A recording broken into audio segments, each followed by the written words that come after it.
boa noite a todos. Começamos hoje aqui com mais uma palestra, aqui no Leocast, e vamos falar hoje sobre planejamento da produção e redução de custos. Está conosco aqui o professor Vicente Oliveira. Professor, em primeiro lugar, gostaria de agradecê-lo pela presença, sua presença que deixa mais sofisticado aqui o nosso evento e o material, né, que vai ser disponibilizado aqui, né, para todos os alunos e quem quer que queira estar acessando. Então, muitíssimo boa noite, seja muito bem-vindo e, por gentileza, solicito que faça uma breve apresentação. Ok, boa noite.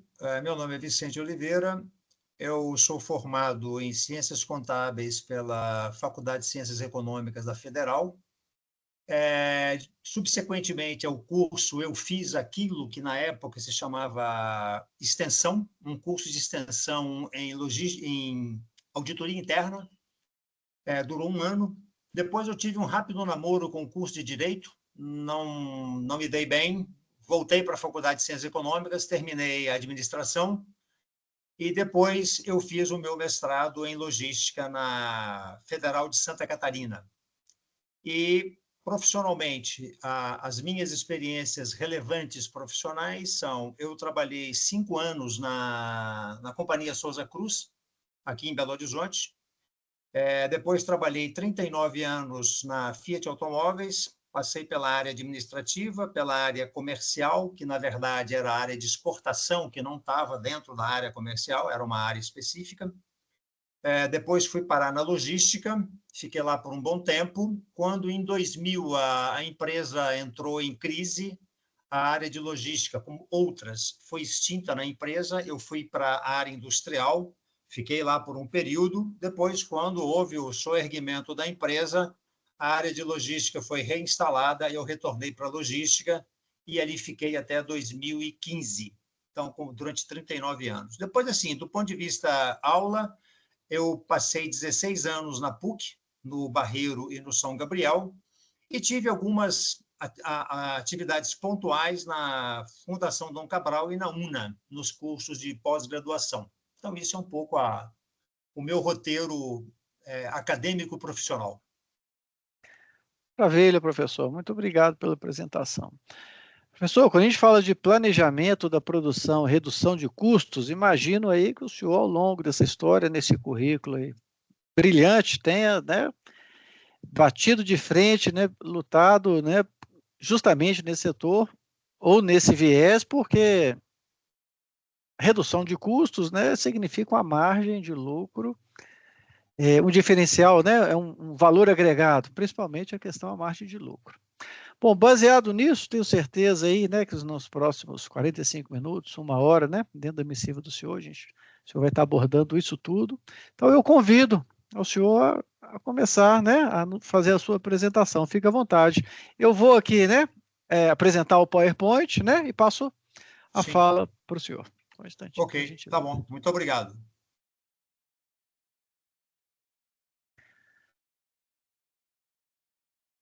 Ok, boa noite a Fique à todos. vontade. A ideia de planejamento da produção e redução de custos, ela é uma atividade que engloba diversas atividades dentro da organização, e eu vou olhar muito dessa atividade do ponto de vista de 4 pontos: a logística, compras, programação da produção e redução de custos. Algumas premissas, elas podem ser abordadas para a gente começar a entender, ou pelo menos como eu interpreto, à luz de alguma teoria que eu recorro. Do ponto de vista de você fazer a organização funcionar, a mãe de todos os problemas chama-se demanda. A demanda, ela é talvez a fase mais difícil de você obter, porque ela não é uma atividade logística, não é uma atividade da programação da produção, mas ela é determinante para que você tenha todo o balizamento daquilo que você fará subsequentemente. Além da ideia da demanda, você tem que pensar também do ponto de vista de localização da operação, o transporte que envolve essa operação, o que faz girar essa engrenagem, o sistema de embalagens que é necessário para fazer tudo isso funcionar e um sistema de controle de estoques ou a atenção ao estoque. É claro que tudo isso é convertido em informação e essa informação trabalhada, ela deveria resultar em duas coisas, que é a ideia da eficiência e a ideia do custo. Eu separei eficiência de custo na medida em que a eficiência ela pode ser um chamamento da organização para que a operação recupere algum ponto que ela perdeu, por exemplo, atenção ao cliente, a capacidade de responder à demanda. E isso pode ser, em um primeiro momento, oneroso para a organização, mas é necessário para que ela retome o rumo natural do processo dela como produção, e isso, naturalmente, eficiência e custo deve confluir para alguma coisa que eu coloquei aqui como fluxo, ou seja, toda a atividade empresarial, na minha concepção, ela é definida pela administração, gestão, gerenciamento, dê o nome que for, de um fluxo que deve percorrer toda a organização de tal forma a obter os recursos necessários para que ela opere, de tal forma que ela entregue na outra ponta aquilo que é o fruto da sua atividade, ou seja, o seu produto, que pode ser um bem ou um serviço. Então, isso são algumas premissas que eu tenho no sentido de pensar uma atividade logística que vai trabalhar ao longo do processo, com compras, planejamento da produção e fazendo redução de custos. A próxima. Então, a logística ela é substancialmente uma atividade de interface entre a produção e o marketing e vendas. Né? Alguma literatura torna igual marketing e vendas. Eu preferi deixar aí marketing e vendas. Esse autor que está referido aqui embaixo, o Balu, ele gosta muito de usar o marketing como área comercial. Naturalmente que a logística, ao fazer essa interface ou essa interlocução entre o marketing e a produção, ela necessita trabalhar também com outros entes da organização, uma vez que a logística não é um órgão isolado na organização, ele faz parte de todo um sistema que vai fazer a roda girar e produzir aquilo que é de competência da organização. Eu elenquei aqui duas áreas de suporte que são absolutamente fundamentais, que são compras, RH e finanças. Compras porque é aquela que vai, junto com a logística, ajudar a obter os recursos necessários para fazer a atividade principal da empresa, que é produzir um bem ou um serviço.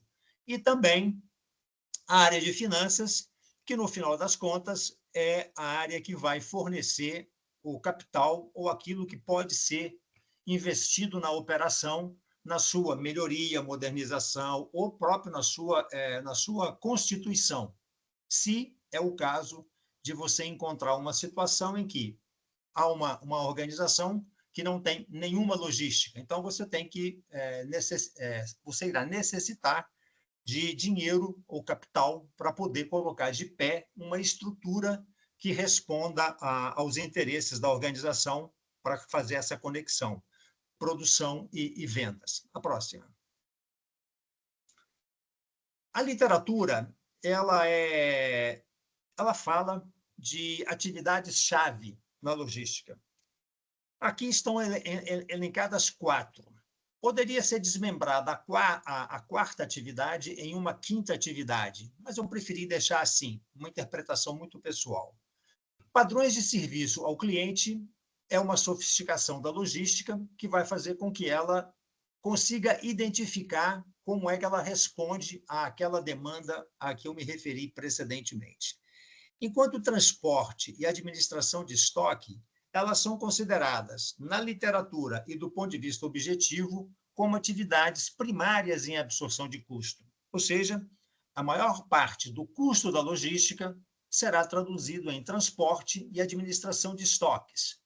Entendido a administração de estoques, também a infraestrutura aonde esse estoque é acomodado. E aqui também há uma outra extrapolação, que é o seguinte: a administração de estoques, não só de matéria-prima, do suprimento, mas também o estoque na vertente distribuição do produto acabado. E uma outra atividade-chave, que é o fluxo de informação, a que eu me referi precedentemente, e processamento de pedidos. Processamento de pedidos poderia ser desmembrado numa quarta atividade, mas haverá a chance de falarmos um pouco mais sobre isso em alguma transparência um pouco adiante, onde esse assunto certamente voltará, porque ele é um elemento importante nesse processo de buscar recursos materiais e entregar bens ou produtos ao mercado, sempre lembrando da ideia da demanda. A próxima. Bom, eu tô usando aqui um clássico exemplo de um dos autores mais usados na administração, que é o Nigel Slack. O Nigel Slack, ele criou esse modelo de transformação, o processo de transformação, onde, claro, ele trata de um input e de um output. Os inputs do processo do Slack, eu vou me concentrar apenas em materiais, como recurso a ser transformado, e dos recursos de transformação eu vou falar um pouco menos, porque, na verdade, trata-se daquilo que são as instalações e o pessoal, ou a mão de obra. Quando eu coloco aqui instalações também, eu estou fazendo uma grande abstração, que essa instalação inclui tecnologia, máquinas, sistemas, softwares, etc., etc., etc. Então, uma coisa que esse modelo ele já nos mostra claramente, ele é bastante intuitivo nesse sentido. A gente pode ver que input, processo, output é uma linha reta, ou seja, aquele fluxo a que eu me referi anteriormente, ele deve expressar exatamente uma linha reta, homogênea, que perpassa todo o processo no sentido de garantir que o material é recebido, ele entra no processo, sai o bem e ele sai do outro lado como um produto a ser entregue.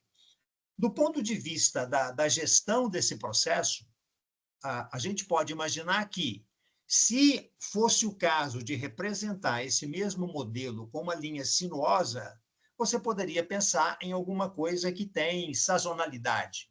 Mas mesmo as atividades que são sazonais, elas acabam apresentando uma certa dinâmica homogênea. Peguemos, por exemplo, uma clássica atividade produtiva que é sazonal, a produção de açúcar e de álcool. Ou seja, há um momento em que é feita a colheita da cana. A cana é uma matéria-prima que não pode ser armazenada, ou ainda não pode ser armazenada. Isso faz com que há uma atividade produtiva de um período preciso, que termina agora, parece que em abril, né? É o fim da safra de cana, se não me engano. A partir dali, o processo ele entra em hibernação, onde serão feitas manutenções, melhorias e incrementos no processo, mas é uma típica atividade que tem essa sazonalidade. Do ponto de vista das demais atividades, aquelas mais recorrentes, se você pensa que você traça uma reta descendente a partir de materiais em direção a serviços, você pode criar um distúrbio no processo, onde a área de compras terá problema, a programação da produção terá problema, o estoque terá problema e o resultado final será desorganização. Por quê? Porque os materiais eles entram de forma decrescente na operação e aquilo ali vai produzir efeitos severos na produção, com a parada de máquinas, subutilização de mão de obra, etc., etc. Se, por outro lado, pensemos o mesmo material numa linha ascendente de recursos de transformação em direção a bens, será um outro problema, porque você vai sobrecarregar a estrutura, você terá sobrecarga de estoque e isso vai fazer com que, de novo, haja um subaproveitamento do sistema. Então, a ideia do fluxo, como eu mencionei anteriormente, é no sentido de garantir que haja um fluxo homogêneo ao longo do processo, fazendo com que os materiais entram, são processados e saiam os produtos necessários. Agora, naturalmente que esse sistema ele não está no vazio, ele é um sistema que ele existe dentro de um sistema mais complexo, vamos chamar assim, da macroeconomia do país. E ele tem um ambiente externo e um ambiente interno. Um ambiente externo é um ambiente mais complexo, porque a ele, aquilo que é referido muito recorrentemente como os stakeholders, né? Então, você tem lá o governo na forma do executivo, do legislativo, fazendo leis, alterando coisas que podem ter impacto na operação. As agências reguladoras, pega, por exemplo, o mesmo exemplo que eu dei da cana, a agência reguladora, pegue, por exemplo, o IBAMA, ele poderá fazer inspeções ou, a partir de alguma denúncia, ele ir na sua operação e dizer que você está fora de algum critério ambiental para operar. E, naturalmente, que isso tem impacto grande na operação. A economia como um todo diz respeito substancialmente, eu me concentraria aqui mais na ideia do PIB, porque o PIB é, grosso modo, aquilo que vai afetar de forma importante a demanda, tanto quando cai quanto sobe, e essa demanda tem que ser lida corretamente, de tal forma que você tenha uma leitura boa daquilo que é a capacidade do mercado em absorver os seus produtos segundo a sua própria capacidade produtiva. E o mercado, naturalmente, são fornecedores e gerentes. O ambiente externo, hoje em dia, os sindicatos já não contam tanto, porque a atividade sindical no Brasil ela refluiu muito, então, praticamente, não é que acontecem coisas externamente por conta do sindicato. Já no ambiente interno, é aquilo que é o normal, as normas, os códigos, procedimentos, etc. E eu coloquei aqui também o sindicato, mesmo porque o sindicato tem o direito de atuar dentro da empresa, né? Mas é uma atuação hoje quase inexistente, mas o sindicato aqui no sentido de sindicato patronal, né? Dependendo da atividade que você exerce, você terá um sindicato patronal que poderá ter uma influência grande na atividade que você exerce. A outra coisa que é importante observar aqui é o seguinte: esse modelo ele é um modelo que procura descrever a operação como um todo. Ele não pretende ser específico para alguma atividade.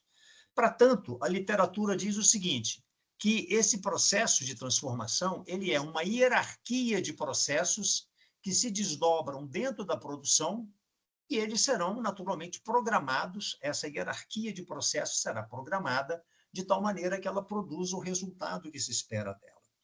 Essa hierarquia, eu prefiro dar como exemplo o automóvel, que é aquele que me permite ilustrar mais essa ideia da hierarquia.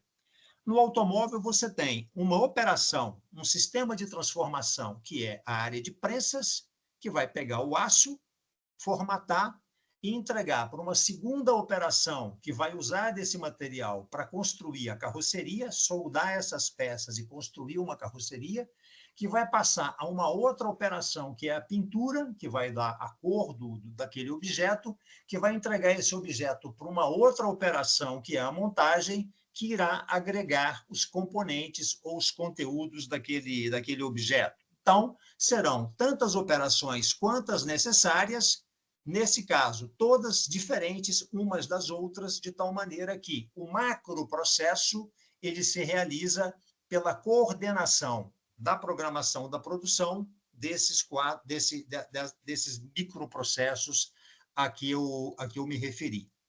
A próxima. E aí, o que acontece? Eu fiz uma adaptação de um modelo logístico que eu capturo aquela ideia daquela imagem original, essa imagem que está ao centro, que eu coloquei ali como sistema de transformação, que poderia ser produção também. ela dá basicamente as mesmas ideias, só que ela é uma construção teórica no sentido de definir aquilo que em logística a gente chama de supply chain. Aqui também para chamar a atenção que a ideia de fornecedor e cliente não é uma coisa estanque, ou seja, você tem de um lado um fornecedor, de outro lado um cliente. Você terá aquilo que são os subfornecedores do fornecedor, o subfornecedor do subfornecedor, de tal maneira que você vai chegar até a fonte da matéria-prima que vai permitir você receber aquele material. A mesma coisa, o cliente, você terá o cliente do cliente, o cliente do cliente, até que chegue no consumidor final, que será o usuário daquele produto que você produziu. Esse modelo, ele sofreu algumas intervenções, num passado já nem tão recente, mas quando apareceu a ideia da logística reversa, ao seu tempo, esse modelo fazia com que os materiais eles fluíssem unidirecionalmente, ou seja, do fornecedor ao cliente. Com o advento da logística reversa, aconteceu de outras necessidades se apresentarem ao sistema logístico com os respectivos custos que precisam ser gerenciados, como, por exemplo, aquilo que veio brasileiramente falando com o Código do Consumidor, onde você pode devolver produto com defeito. Né? É muito comum, né? Aqui na minha casa, por exemplo, a minha esposa às vezes recebe uma coisa que ela comprou, a cor não está legal, o tamanho não está legal, ela vai lá, põe no correio e devolve aquela mercadoria. Isso é uma logística reversa. A parte principal aqui que eu gostaria de enfatizar mais é a ideia de embalagem e reuso. A embalagem é um sistema complexo dentro de um sistema produtivo, porque você deverá ter tantas embalagens quantas aquelas necessárias para fazer com que todo o material que você requisita do fornecedor, ele chegue para você dentro de uma embalagem apropriada, que não será manuseada e será levada diretamente à produção. E essa embalagem ela é reutilizada. Essa embalagem ela é um problema porque quase sempre, em linhas gerais, ela é um produto de baixo valor agregado e é muito comum quebra, desaparecimento, ou seja, é uma gestão complexa porque você não pode permitir que em um dado momento a sua operação inicie e o fornecedor diga, olha, hoje eu não tenho embalagem para mandar material para você. Então, é uma questão importantíssima e tem lá a sua complexidade, claro, a depender da complexidade da própria operação, enquanto quantidade de produto, enquanto variedade de produto, tudo isso interfere nessa gestão, tornando-a crescentemente complexa. E depois tem uma outra coisa que é a disposição e descarte de materiais, que para algumas operações ela é importantíssima, e ela foi muito enfatizada recentemente com o advento do acrônimo ESG, né, que é o Ambiente, Sustentabilidade e Governança. É claro que, do ponto de vista ambiente, por exemplo, aonde eu trabalhei, né, o IBAMA, uma vez, nos fez uma notificação em que foi gasto um dinheiro importantíssimo no sentido de criar um sistema de queima de gases tóxicos originados do processo de pintura. Então, assim, a sua empresa, o seu negócio, ele pode ser impactado por alguma coisa que a parte, o acrônimo, né, ambientalmente pode ser importante. Além do que, existirão atividades ou negócios que querem ser reconhecidos ou têm um traço que diz que ela é uma empresa ambientalmente responsável. Mas isso vai variar de empresa para empresa. A ideia da sustentabilidade, ela me remete também a um outro exemplo que é hipercomplexo, que é, por exemplo, uma atividade de frigorífico, né? O frigorífico, ele produz milhares de toneladas diárias de resíduos. E esse resíduo precisa ter uma destinação correta.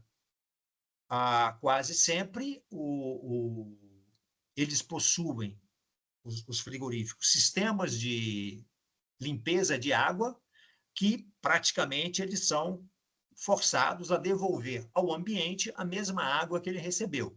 E, claro, sabemos que é uma operação que produz muito descarte, muito resíduo. E o G do ESG, que é governança, vamos convir que não há uma operação que se sustente se ele não tiver uma governança adequada. Então, essa aqui é um pouco a ideia da supply chain, colocada dentro daquele ambiente lá do modelo do Slack enquanto sistema de transformação. O próximo é apenas uma pequena ilustração de como é complexa essa interlocução do sistema de produção, porque tanto ele pode receber materiais de um fornecedor que está a montante da operação, como ele pode receber um material de um distribuidor. Então, aqui eu coloquei um fabricante de produto de plástico, que ele tem um fornecedor de químicos que entrega para um distribuidor, que entrega para a fábrica. Mas nada impediria que a fábrica pegasse algum material diretamente desse fornecedor que está na segunda camada. Então, isso é um pouco como as coisas se desenvolvem. A mesma coisa do lado ajusante, que é o lado do cliente, onde o cliente ele tanto pode comprar diretamente da fábrica, como ele pode usar o atacadista, que é nomeado ou feito representante daquela fábrica. Então, assim, aquilo que o Slack chama de rede de suprimentos total, ela procura abranger a origem da matéria-prima até o consumo final do produto, aonde, como eu falei agora há pouco, entra, por exemplo, a ideia da logística reversa, que deve fazer várias coisas que estão no lado jusante, no lado do cliente, fazendo com que o sistema a ele transitem informações e materiais o tempo todo. A próxima. Bom, e aí a questão dos custos, né? Existe um instituto no Brasil, por exemplo, o ILUS, né? O ILUS faz muita pesquisa sobre isso. A CNT também pesquisa praticamente todos os anos a infraestrutura rodoviária do Brasil. E o ILUS admitiu, o último relatório que eu vi do ILUS, ele compartilha da ideia de que, a nível mundial, 12% do PIB mundial é gasto com logística, que perde apenas para o custo da mercadoria vendida. Ou seja, é um valor importante. No Brasil, a questão ela bate naquilo que, mais ou menos, intuitivamente, a gente sabe que o primeiro problema é a infraestrutura, né? A CNT ela faz pesquisas praticamente anuais, onde ela classifica as rodovias brasileiras. Então, você tem um Brasil, que é São Paulo, e tem um outro Brasil, que é o restante do país, talvez um pouco menos o sul, mas o restante do país, onde as rodovias são muito precárias, o desenho é ruim, a infraestrutura é muito ruim. E claro que a esse custo logístico no Brasil, conta também a ideia do câmbio e da inflação. Um pouco mais a inflação, porque a inflação ela bate diretamente no custo logístico, principalmente naquilo que é o financiamento, por exemplo, de infraestrutura de transporte e naquilo que é o custo fundamental de um sistema de transporte, que são os combustíveis. Então, o custo logístico no Brasil ele é significativo. Inferir que ele é 12% do PIB brasileiro pode ser uma verdade relativa, porque nós não temos assim um conhecimento muito preciso do que acontece a partir do impacto dessa infraestrutura e desses custos que são bastante difusos pelo sistema entre aquilo que é um nordeste do Brasil e aquilo que é um sul do Brasil. Então, você terá... E claro que essa infraestrutura também não é uma questão só de rodovia, né? Em que pese qualquer coisa, hoje a infraestrutura portuária não é exatamente uma coisa primorosa, a infraestrutura aeroportuária igualmente, e a isso se associa também outras questões, como eu falei anteriormente, no caso do governo, em que, nesse momento, por exemplo, ocorre uma greve na Receita Federal, onde a liberação de mercadorias nas alfândegas está sofrendo um atraso, dizem que mínimo de 7 dias. E claro que 7 dias para uma operação produtiva pode ser uma coisa quase mortal, porque um processo produtivo esperar 7 dias por um material é uma coisa complicadíssima. Então, é uma questão que, para nós, brasileiros, trabalhar com logística, como diz o adágio, nós temos que ter um olho no gato e um outro olho no peixe, para que a gente não seja pego no contrapé. Nesse meio tempo, eu passei por várias experiências, conto uma rapidamente. Uma vez nós contratamos um operador logístico para levar CKD para a Argentina, e um belo dia nós fomos bombardeados pelo telefone do fabricante na Argentina. Nós fomos descobrir que esse operador logístico, por uma ineficiência dele, não estava conseguindo transitar com a mercadoria em Uruguaiana. Ou seja, foi um corre-corre danado para mandar caminhão, mandar empregado, mandar advogado, para ir lá entender o que é, para poder fazer passar o material. Mas isso é um pouco a fazer logística no Brasil, né? Então, não estou dizendo que seja um inferno, mas é um bom problema para a gente pensar nele quando formos trabalhar com logística. Lembrando sempre, logística não é a logística enquanto logística. Logística é compras, é a programação da produção e tudo aquilo que a gente faz para reduzir os custos dessa operação. A próxima.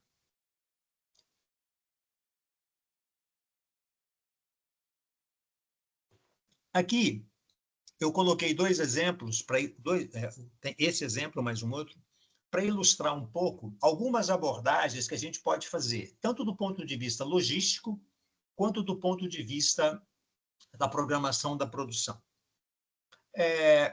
Nós podemos pensar que um sistema produtivo ele pode trabalhar de duas maneiras. Aquilo que é uma atividade empurrada e aquilo que é uma atividade puxada. Atividade empurrada é você produz algo e toca essa produção independente de qualquer coisa, dito qualquer coisa, demanda. Ou seja, você vai colocando o produto no mercado, não por outra razão, de vez em quando você encontra, compre uma caixa de sabão em pó, leve um vidro de amaciante, né? Porque o cara, às vezes, ele se vê arrochado com um volume de produto na mão que ele tem que botar aquilo para frente, né? Então, você usa uma combinação de um fluxo puxado, de um fluxo empurrado com um fluxo puxado. Um exemplo que é ótimo para ilustrar essa questão do empurrado puxado é a postergação, por exemplo, no processamento de leite. Nós sabemos que o leite também é um produto perecível e ele é colocado no sistema produtivo e ele tem que ser processado, né? Como é que ele vai... O que ele será é uma questão ainda a ser definida. Todavia, a programação da produção, e logisticamente falando, pode definir que há um processo inicial que empurra esse leite no processo e ele vai até um certo ponto onde ele é quebrado por um processo puxado, ou seja, a demanda chamar esse produto e alguém, na programação da produção, vai definir que isso será leite in natura, em caixinha, vai ser doce, vai ser requeijão, vai ser iogurte, vai ser alguma coisa que você consegue administrar uma coisa que força o sistema a colocar a matéria-prima para dentro do processo, mas depois você consegue estabelecer um recurso que você consegue ler do mercado. O que o mercado está demandando? É mais leite, é mais iogurte, é mais doce, é mais manteiga, é mais o quê? E aí você consegue processar num fluxo puxado esse material, fazendo chegar ao cliente aquilo que ele precisa efetivamente. É claro que isso permite que você tenha um bom aproveitamento da sua matéria-prima e você consiga explorar ao limite máximo aquilo que é a demanda do mercado pelo seu produto. É claro que é uma sofisticação, porque o ideal seria você ter ou uma operação só empurrada, pegue, por exemplo, refrigerante, substancialmente é uma operação empurrada. Você coloca, vai misturando aquilo, vai engarrafando e vai colocando no mercado. Uma sazonalidade aqui ou ali, mas nada que você fechando um tanque de mistura, você não consiga equilibrar a demanda com a sua oferta. E operações que são substancialmente puxadas, não funcionam de outra maneira. Eu conheci parcialmente essa operação, tive na fábrica, mas não entrei em muito detalhe, mas ela é uma operação puxada, que é o caso da Ferrari, né? Recentemente saiu uma notícia nos jornais que a Ferrari já declarou aos clientes que tudo que está entrando de pedido agora só vai ser atendido em 2027. Ou seja, ela tem um processo, ela estabeleceu como é que esse processo funciona, ela tem um sistema de fornecedores e aquilo flui no seu processo conforme o planejamento que ela fez. Isso compatibiliza os interesses do fornecedor, os interesses da organização e os interesses do cliente, até onde ele está sujeito a esperar por um produto por um período mais longo. Mas é onde a operação consegue, provavelmente, extrair o máximo da sua capacidade de ser eficiente com os menores custos possíveis, fazendo com que ela atenda ao seu mercado segundo aquilo que ela é capaz ou aquilo que ela se propõe a fazer.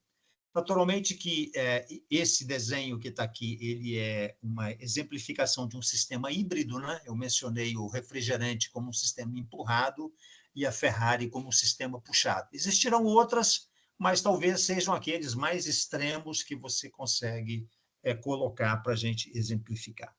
O próximo.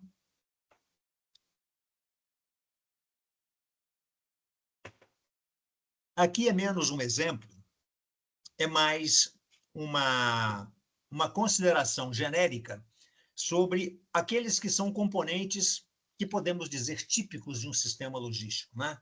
Por exemplo, a armazenagem e estocagem é uma atividade logística. Suprimento, compras, embalagem é uma atividade logística. Processamento de pedidos é uma atividade logística. Por quê? Isso vai ser visto exemplificado lá na frente. A logística trabalha com pedidos e com previsões. Ela combina essas duas informações para entregar isso para uma programação da produção. Haverão outros componentes que outras pessoas poderão dizer: mas na minha empresa, no meu negócio, eu tenho uma outra atividade que também é típica e é própria da operação. Beleza, aqui eu procurei colocar aquelas que me parecem as mais típicas.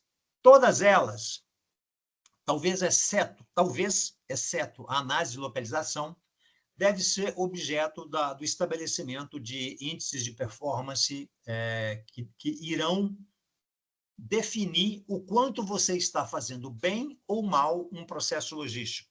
Isso vale para fornecedor, vale para o cliente, vale para a própria operação, pensando que, já de muito tempo, os sistemas produtivos têm passado por auditorias para que eles sejam certificados como sistemas produtivos de primeira linha, né? Ou seja, eles são sistemas reconhecidamente eficientes. E nessa mesma vertente desses componentes de um sistema logístico típico, eu coloquei aqui uma observação que é a terceirização. Eu chamaria a atenção, do ponto de vista da terceirização, ou daquilo que é um pouco a minha experiência com terceirização. A terceirização nunca deve ser buscada única e exclusivamente como uma redução de custos. A terceirização deve ser primariamente buscada no sentido de você encontrar alguém que faça algo melhor do que você. Então, por exemplo, se você é um produtor de um produto qualquer, provavelmente haverá um transportador que é capaz de fazer melhor o transporte do que você, que é especializada em produzir um item qualquer, roupas, por exemplo. Então, o seu negócio não é transporte, o seu negócio é produzir roupas. Então, assim, porque há uma tentação grande quando a abordagem ela é uma abordagem de terceirização apenas pela vertente da redução de custos, porque o que vai acontecer? Você firma um contrato com uma empresa, terceiriza uma atividade, dali a um ano você vai no cara e fala assim, olha, agora eu quero uma eficiência de 5% no contrato. O cara chia daqui e dali, ele vai lá e te dá 5% de eficiência no contrato. No ano seguinte, você volta lá, já que ele deu o ano passado, vou pedir de novo, e você pede de novo 5%.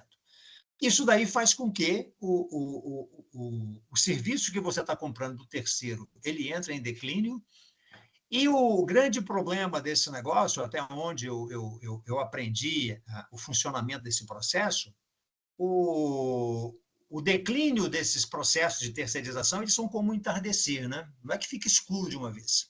Aquilo vai, de repente você tem um problema.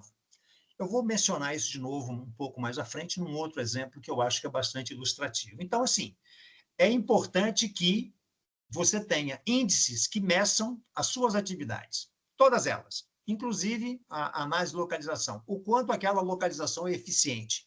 Ela é eficiente do ponto de vista do fornecimento, do ponto de vista do cliente, ela é eficiente do ponto de vista da operação. Quais são as métricas que você tem para dizer que aquela localização ela é boa? A localização vai aparecer também um pouco mais adiante com um outro tipo de exemplificação. O próximo. Bom, um outro exemplo de como a logística, junto com compras, né, e a própria programação da produção, pode contribuir para fazer a redução de custos, é o fato de que você poderá ter, dependendo da complexidade da sua operação, você poderá ter um certo número de fornecedores que estão a alguma distância da sua operação. O Brasil é muito grande, os centros produtivos se localizam hoje segundo determinadas conveniências, e você tem que trazer esse material para a sua operação. Aqui representa um pouco um sistema. Desculpa, o telefone tocou. Representa um pouco o sistema que a Fiat possui em São Paulo. Originalmente ele era assim, ou seja, todo fornecedor ia lá para o centro de distribuição, entregava o material lá, esse centro de distribuição organizava esse material, de tal maneira que para a fábrica viria aquilo que interessava a fábrica, não aquilo que estava no centro de distribuição. Então, era organizado dessa maneira. Aí o tempo passou e os custos ficaram muito evidentes, porque o exemplo ele procura ilustrar, né? Esses 3 caminhõezinhos são 3 fornecedores, que podem ser 5, podem ser 50, que estão levando material para o seu centro de distribuição. E não é incomum, ou não era incomum no exemplo que eu estou dando aqui, que o camarada, por exemplo, ele pegava um caminhão de 20 toneladas para entregar 5 toneladas de material no centro de distribuição. Ora, isso aí é uma ineficiência por definição, porque o camarada ele não vai te cobrar as 5 toneladas só porque ele vai cobrar as 5 toneladas. Ele está usando um caminhão que ele pode carregar 20. Se você quer carregar 5, o preço é uma outra coisa. Então, o tempo passou e vieram outras ideias que confluíram numa outra solução próxima, que é aquilo, o chamado, em logística, o chamado milk run. Ou seja, você tem sempre o mesmo centro de distribuição e você organiza a operação de tal maneira que você gerencia a lógica do processo naquilo que é chamado de janela de recolhimento e janela de entrega. Então, um caminhão os caminhões saem do centro de distribuição com uma rota previamente definida, com uma janela de recolhimento previamente definida com o fornecedor por um contrato com a área de compras, etc., etc., e ele faz esse giro, retorna ao CD. Ele vir diretamente à operação não é um problema, aqui é só uma ilustração, tanto pode ser o CD como diretamente a operação, que eu coloquei aqui, operação 1 e 2. Essa solução, ela permite uma organização do fluxo, ou seja, você recolhe aquilo que está combinado, aquilo que está contratado, isso é passado pelo sistema, vai chegar a você de uma forma organizada. Você tem também uma organização do fluxo de veículo na operação, né? Peguem, por exemplo, de novo a Fiat. Ao tempo em que a Fiat trabalhou em 3 turnos, havia o trânsito de aproximadamente 1.800 caminhões dentro da fábrica todos os dias. Ou seja, isso era uma coisa quase caótica. Tivemos muitos problemas sobre isso. Foi organizando, mexe daqui, define rota, etc., mas é uma coisa muito complexa. Então, o Milk Run, ele faz um pouco isso. O caminhão sai, faz a rota, e ele chega com aquele material que foi recolhido segundo aquilo que foi contratado com o fornecedor. Então, você coloca regras de funcionamento para esse negócio e você mantém um controle muito mais apropriado do sistema, evitando excesso de veículo na operação, material que não era necessário, que o fornecedor estava lá e ele entregou. O cara tem a janela de recolhimento, ele vai recolher aquilo que está contratado. Então, por exemplo, lá o KPI, né? o índice de performance. Se o caminhão chega com algum material que não era previsto naquela janela de recolhimento, o fornecedor vai ser notificado e ele poderá ser penalizado segundo o contrato que a área de compras fez para aquela operação. Ok? O próximo.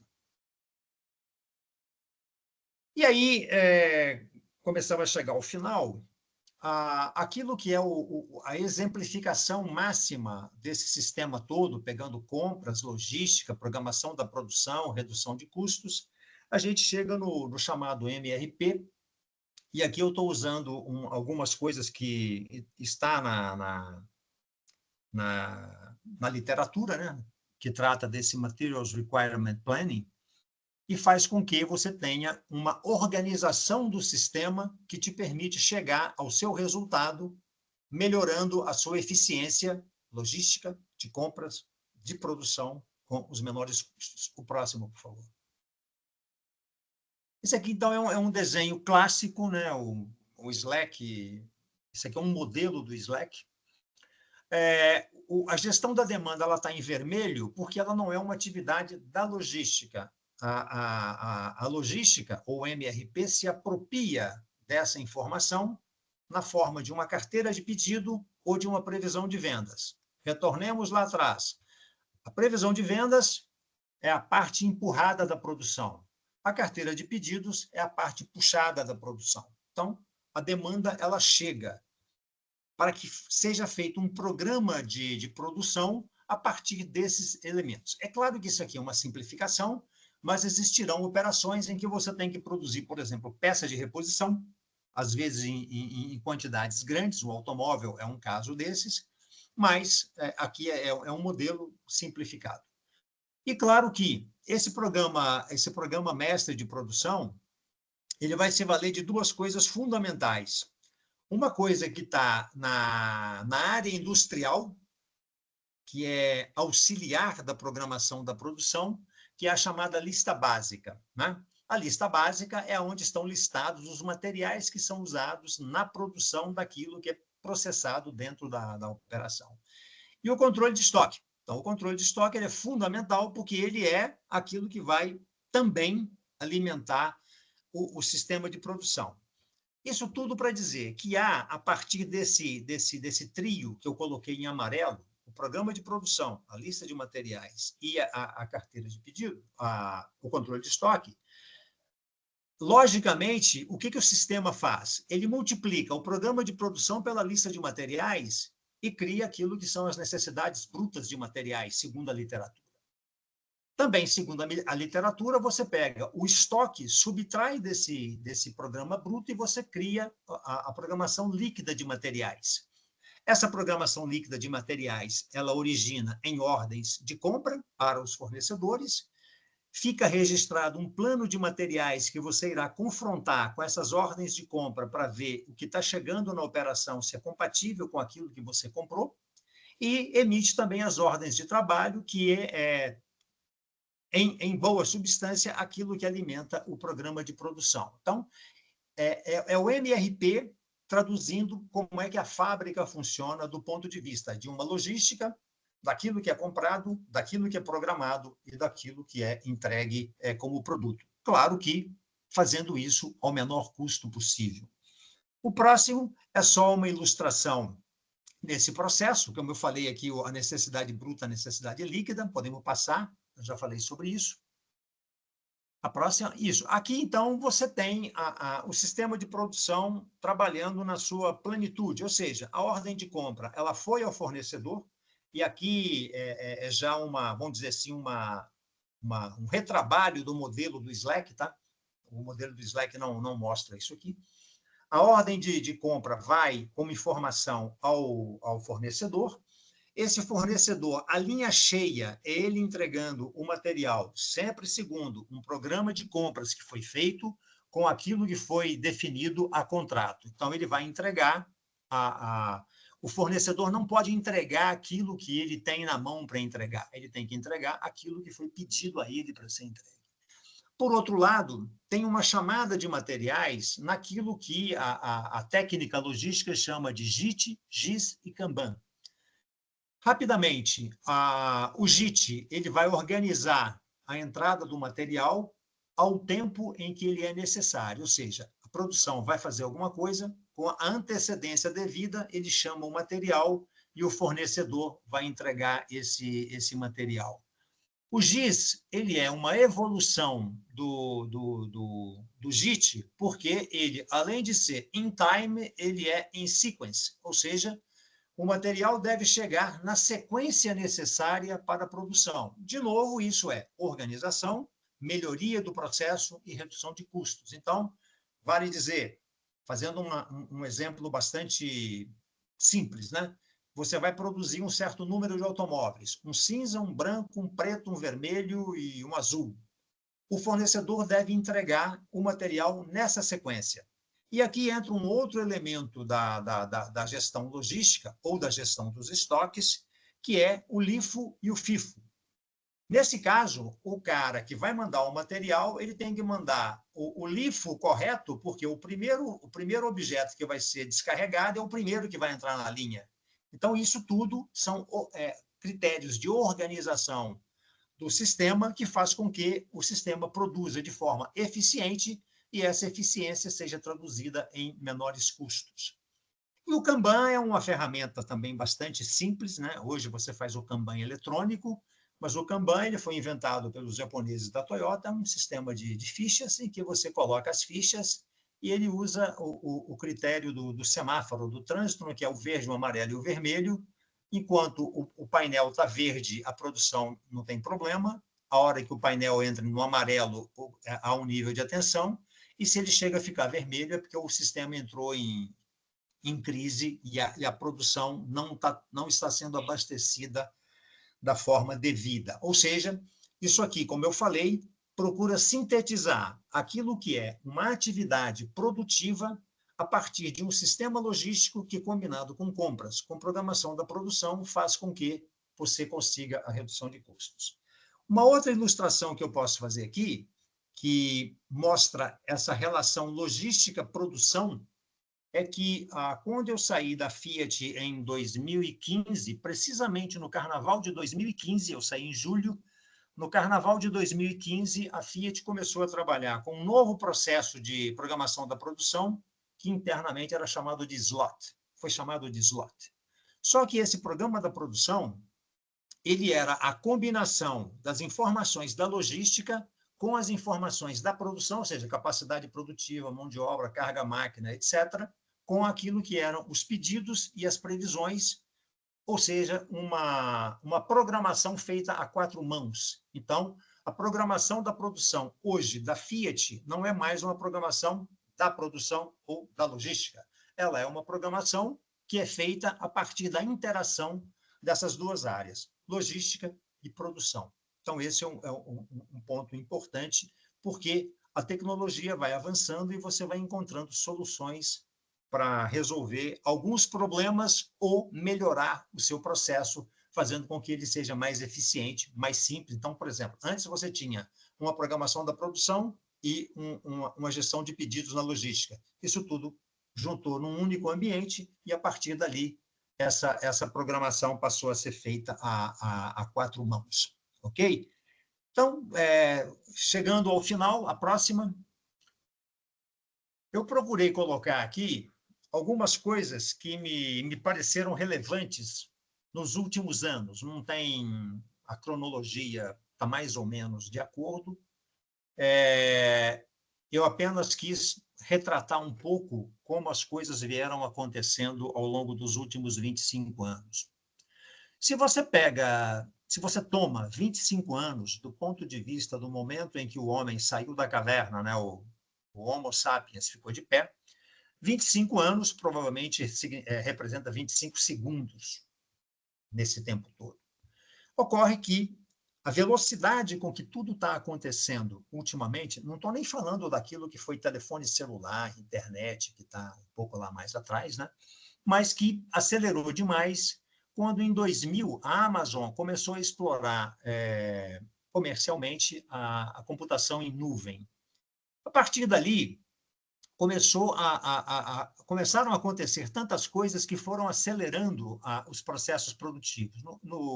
Eu coloquei aqui, por exemplo, que teve um impacto dramático na produção, o crash de 2008. Né? Eu tenho na minha memória claro tudo o que eu vivi em outubro de 2008, quando houve a quebra do Lehman Brothers. Né? A fábrica parou, um monte de gente foi demitida. Ou seja, foi um caos completo para você parar, ajustar o seu sistema e fazer com que ele voltasse a trabalhar. E ele voltou a trabalhar precariamente apenas em dezembro, ou seja, de outubro, ele voltou a trabalhar em novembro. Depois, o nosso amigo, me parece que Satoshi, né? O nome dele, né? Ele fez aquele artigo em que ele criou o blockchain, e o blockchain começou a fazer uma nova revolução. Aí o Brasil teve lá os seus perrengues, né? Nós tivemos uma recessão lá de 14 a 16, tivemos de novo um problema. Aí veio em 20 a pandemia, de novo um problema. E aí, na medida que isso começou a passar, em 2022 a inteligência artificial começou a aparecer, o ChatGPT apareceu, e aí o mundo começou a ficar muito mais confuso e criando dificuldades para a gente gerenciar os nossos sistemas produtivos. Né? Então, em 22 houve a invasão da Ucrânia, e aqui em 24 teve o MAGA. Não tem aqui qualquer conotação ideológica, apenas para ilustrar um processo que começou em 24, se estabeleceu agora em 25, e os sistemas produtivos estão todos quase que perplexos, esperando como é que tudo isso vai resolver. Tem tarifa? Não tem tarifa? É mais conveniente produzir aqui, produzir lá, né? Essa semana, né? Acho que foi essa semana, o Tim Cook, da Apple, veio informar que a Apple vai investir nos Estados Unidos, nos próximos 4 anos, 500 bilhões de dólares para produzir coisas dentro da América. E aí a pessoa, né, se apropriou da ideia, falou, está vendo? Ele vai produzir na América para evitar as tarifas. Então, assim, é um momento de muita incerteza, nós não sabemos exatamente como tudo isso vai terminar, mas nós temos que gerenciar esse negócio. Depois, nós tivemos a reforma tributária, ela terá seguramente um impacto nos sistemas logísticos, porque ele vai, por pouco que seja, ele vai derrubar aquilo que é a ideia que nós temos hoje na logística enquanto localização, que é a ideia do incentivo fiscal. Então, em um dado momento, colocar uma fábrica em Betim com incentivo fiscal era bastante adequado, porque você estava próximo dos maiores mercados consumidores, Minas Gerais, Rio de Janeiro e São Paulo, e isso fazia muito sentido. Depois, alguém colocou uma fábrica em Goiânia, em Pernambuco, o outro colocou uma fábrica antes, né, em Gravataí, no Rio Grande do Sul. Por quê? Porque o cara recebeu um monte de benefício fiscal. Então, na medida que a reforma tributária começar a sepultar essa ideia de benefício fiscal e a gente começar a ter noção de quão tributados estão os materiais que a gente usa nos nossos processos produtivos, a gente vai começar a ter que rever uma série de coisas para poder fazer isso. É claro que rever isso que nós fazemos hoje, provavelmente, aquilo que foi o evento do início desse ano chamado DeepSeek, né, do chinês, falou, olha, eu faço a mesma coisa que vocês fazem com a inteligência artificial, só que eu faço melhor, mais rápido e mais barato. Todo mundo ficou antenado e, provavelmente, doravante, a tecnologia ela será um componente cada vez mais a ser apropriado pelos sistemas logísticos, sistemas produtivos, que irá proporcionar, seguramente, reduções de custos importantes nos processos, mas tudo isso são coisas que nós vamos observar um pouco mais à frente, mas é um processo que já começou. Por exemplo, esses dias também eu vi alguma coisa que a SAP está convencendo todos os clientes do sistema SAP a migrar para a computação em nuvem. Ou seja, o sistema está se movendo no sentido de usar o melhor que ele pode a tecnologia como ela se apresenta, fazendo com que os sistemas sejam mais eficientes. Aqui sim, eficiente no sentido de serem melhores, reduzindo custos da operação. Ok? Era isso que eu preparei para apresentar. Se o professor Marcelo tiver alguma pergunta, alguma interpelação a fazer, teria o máximo prazer em dialogar. Professor, muito bom, muito esclarecedor, objetivo e atual, né? Excelente. Eu anotei aqui duas perguntas que eu gostaria Diga. de compartilhar aí para ouvir do senhor. A primeira aqui, ó, como podemos abordar a geração de valor ao negócio através da logística, professor? Bom, a geração de valor, você pode considerar que você terá valor em tempo e lugar, né? Então, para muitas pessoas, o valor em tempo ele é fundamental. Para outros, o valor em lugar é fundamental. Por exemplo, uma ilustração do que pode ser um valor em tempo. Não é incomum, eu conheço várias pessoas que, quando entram em qualquer marketplace ou qualquer loja virtual para comprar, ele dá menos atenção ao valor da mercadoria e dá mais atenção ao prazo de entrega. Então, assim, se tem alguém que entrega em 24 horas, o preço para ele pode não ser exatamente o fundamental.